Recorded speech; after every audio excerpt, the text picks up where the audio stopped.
HTVRONT manual hat heat press comes in two colors, blue and white. When you buy one, you will see a user manual, 5 suction cups, and 2 hat platens inside the box. To begin with, we need to install the 4 suction cups first. Insert the suction cups and fix their position with the nuts. Please save the extra suction cup for future use.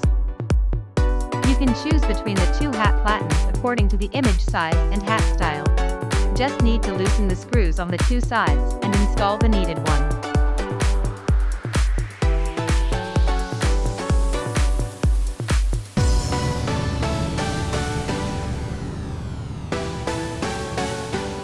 Tighten the screws to finish.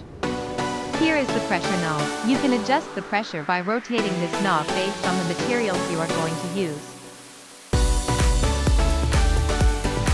Don't forget to wear heat-resistant gloves before operating the machine to prevent burns.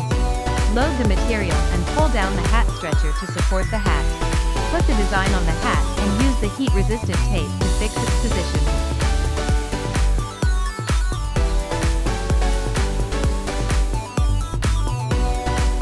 This is the control panel.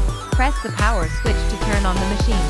By pressing the increase and decrease buttons simultaneously, you can change the temperature unit. Press the set button once to enter the temperature setup mode. You can adjust the temperature by press down the increase and decrease button.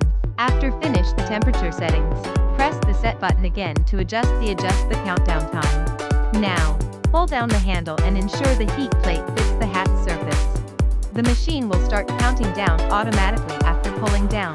When the countdown ends, there will be a beep sound. Then, you can pull up the handle and take the hat out. Before peeling off the material, note that the different materials require a cold or warm peel. Now, ready to wear this unique and stylish hat.